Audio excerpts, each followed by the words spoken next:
Welcome back to Diecast Resurrection. Today we are working on this beautiful little wagon we got here. Now I really like this wagon. I think it's got a lot of style. And this is called an 8 crate. And I believe it's referring to this mid-engine that we got going on here. We got 8 in the crate, boy. Check it out.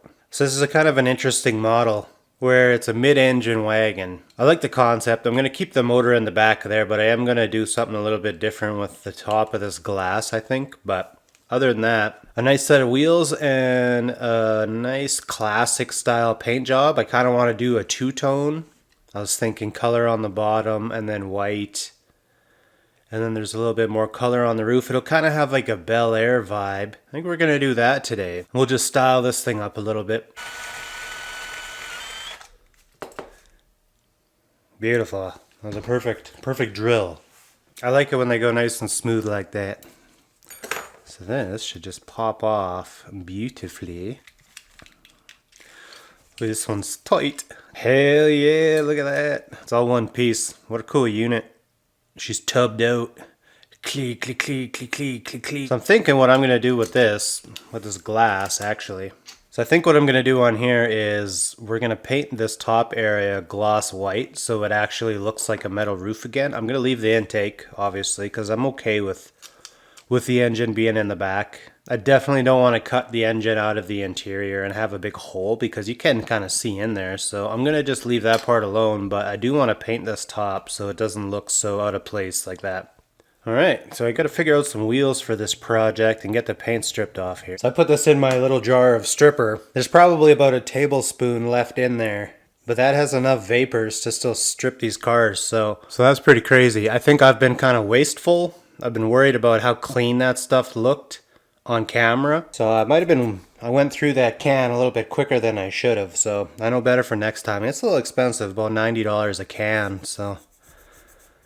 But yeah, it just peels. Just strips clean. Alright, let me go give this a quick scrub with a wire brush and some soapy water and I'll be right back. Boy, that's a nice casting. Look at that thing. So at first I wanted to use these wheels. I don't know if they're going to be too big. Probably too big for this front end. Try to free up a little real estate in here and we'll give it a try, I guess.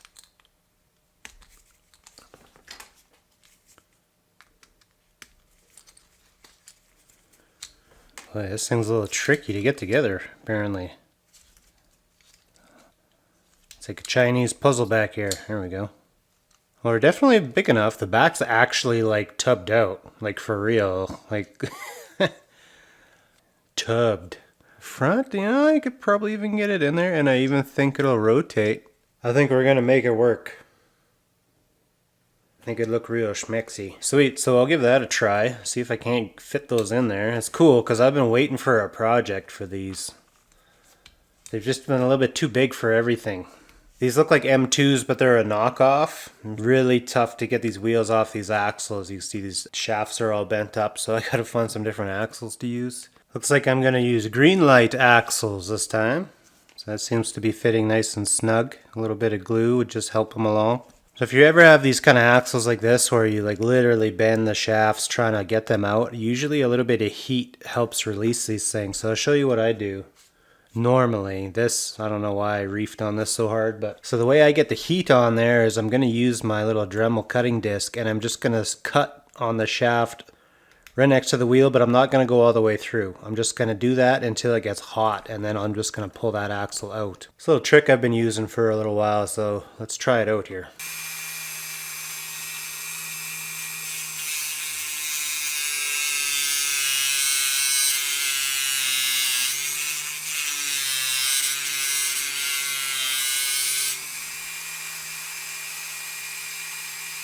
Did that with just my fingers, live. So now I'll be able to just replace with these shafts and we'll be on our way. Glee, glee, glee, glee, glee, glee. Pimp, I'm glad I got those to fit. I love the stance. This is going to be a real nice car when we're done. Got these axle tubes in there. Everything's fitting real nice with the interior.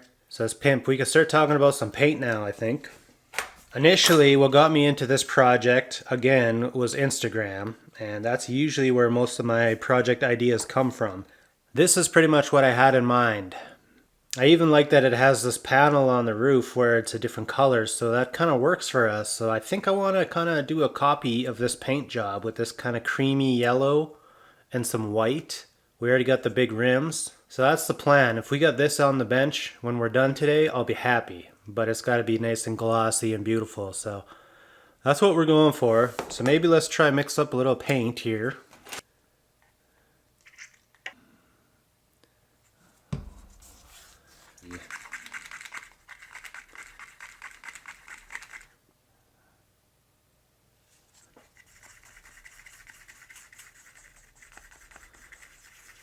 Hard for you guys to see, but I think we're going to be there with this last drop of white. It's almost the same color as that Project X, the Chevy 210 I did back in the day.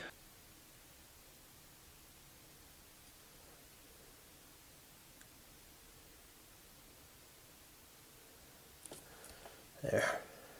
Perfect. We're done. That's a nice creamy yellow. So, for this paint job, I think the easiest approach is going to be we'll paint the whole thing white.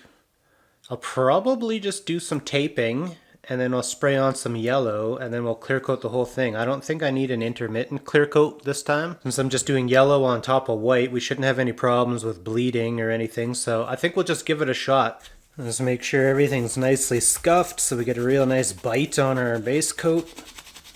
I'm going to go give this one final good degreasing, and I'll meet you in the spray booth and we'll lay down some white. Okay.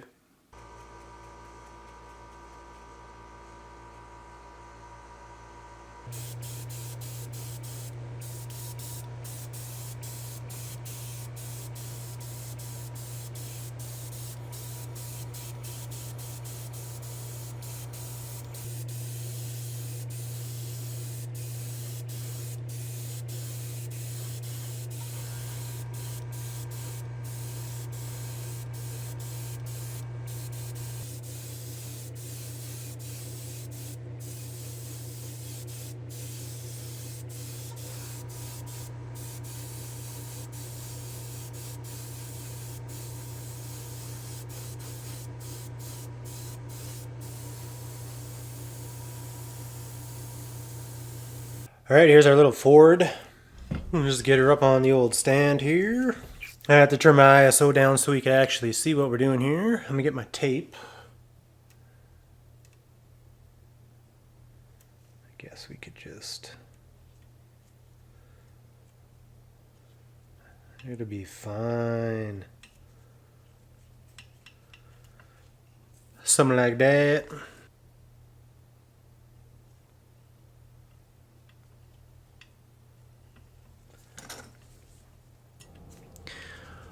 I've got our little Ford Ranch all taped up here. I'm ready to go do the yellow we mixed up earlier. So let us go ahead to the spray booth and we'll get this sprayed. Gleek, gleek, gleek, gleek, gleek. Pimp. Sorry about the darkness. It's just tough to film the wet, okay? I'm struggling here.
Well, hell yeah, that's starting to look like something.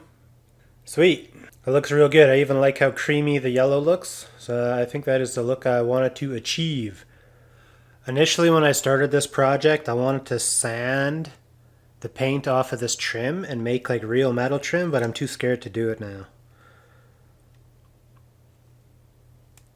And that all has to do with how well this paint sands. This paint doesn't really have a lot of enamel properties, so it doesn't sand really nice. You can scuff it, but I'm worried about sanding through it. There's going to be like a bumpy edge, I believe, even though I use like 2000.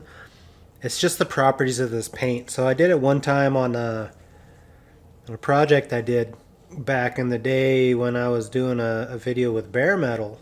And it worked out alright for that one, but I'm just too scared to do it with this one. Because if it doesn't work out, I mean, I gotta start over at that point. So I'm just too scared to do it for this. So I'm just gonna tap out, and we're gonna just tape them.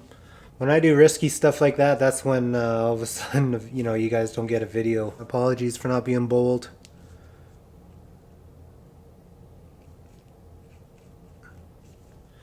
Alright, I got one side masked successfully.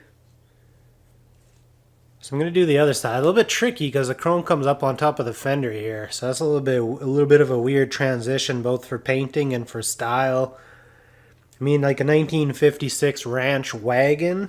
Not the coolest looking wagon you can get. It looks cool in that one picture I showed you. But that's after looking at like 50 other pictures where it wasn't very cool. These things were kind of nerdy. Well, we're going to do our best to try to make this thing sweet. We will just force the tape around the corner. The camera is bouncing off my face. That's my nose. That'll work. Not the easiest thing in the world doing all this little taping on these cars, but I'm getting used to it. You guys can probably see it in the videos too. Everything's coming a little bit easier these days. It used to be a struggle, man. Believe me, there was a big time struggle. And we'll drop a little triangle right here. Boop. This is probably pretty obvious for a lot of you guys.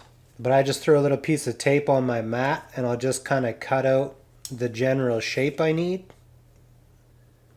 Like that. And then I'll just come in with my little triangle and put it where I need it. Where back in the day I might have tried to just kind of cut this with my knife to get a nice crispy edge, but a lot of the times that'll just mess up what you're doing, not this scale, so that's looking real good, man. We pretty much got this trim isolated. Alright, I got our trim taped off, ready to go spray. I'll probably give this one good look over, make sure I don't have any lifted seams, and we'll just go ahead and we're going to hit that with a little bit of Quicksilver Chrome by Createx. So I'll meet you in the spray booth right now and we will get this done.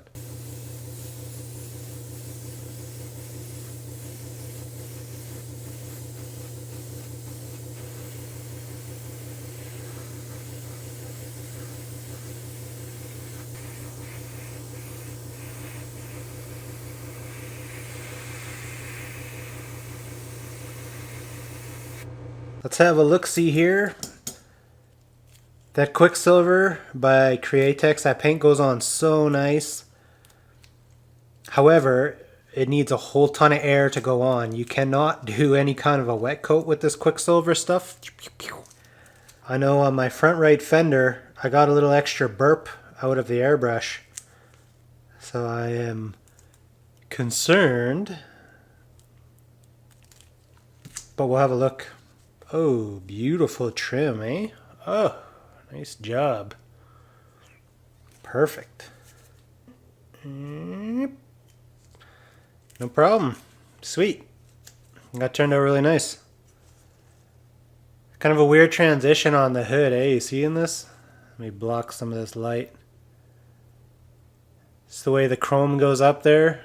Well, that looks real good. I'm super happy with that. So now, I guess we can clamp this thing back in. Very nice. I chromed up our windshield wiper blades there a little bit too. So this is going to be a pretty good looking ride if we can get this top taken care of. If you guys remember at the beginning of the video, I wanted to paint the top of this so it's actually like a roof. Got to scuff this up a little bit. It's Probably all we need. I didn't hurt the sides or the back or anything. It's all nicely done. So I'm gonna just go give this a quick degrease. Let me head to the booth right now and I'm gonna go take care of this, and then all I have left to do really is dab some red on the tail lights of the body, and we can do a final clear coat and assembly.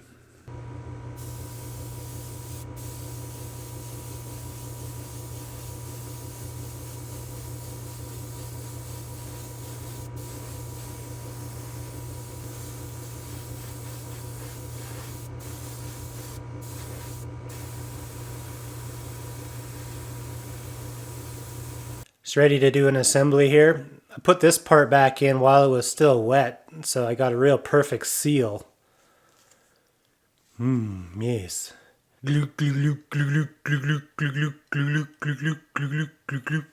Hell yeah, boy. Look at that thing. Woo. Beautiful. Let me get it up on the rotisserie. So I got the little car and rotisserie here inside my light box. So let me know if you guys like this kind of reveal better. I think the lighting is a lot more appropriate for stuff like this, but let me know what you're thinking. We can definitely do our reveals like this from now on. You get a better idea of what the kind of colors are and the light is now, right? It's not so, everything isn't so blasted out from my studio lights. So if you guys like this better, please let me know. Mention in the comments. Leave a like. Do whatever you gotta do. I think the old ranch wagon here is looking pretty good. I love the classic vibe on this. A big thank you to Mick Squeaky and his family for sending this in. This is another one of, he sent in a whole ton of wagons, and this is one of them, so namaste. Thank you for that. I think this thing turned out pretty good. I wouldn't mind getting a couple more of these and doing a few different colors. Maybe do a little candy with the white. You know, there's options here. There's options here, folks. Check out my new Patreon page. I'm going to start posting content on there, a lot of behind the scenes stuff. There's a little chat room in there where we can kind of get to know each other better. And I believe you guys can even post pictures for me to see there as well. Yeah, if you're interested in helping out the channel, that's definitely one way to do it. I have many donor cars right now, so I haven't really been accepting car donations for a while because I just have too many to go through. Leave a like if you enjoyed the video, and I will see you in the comments.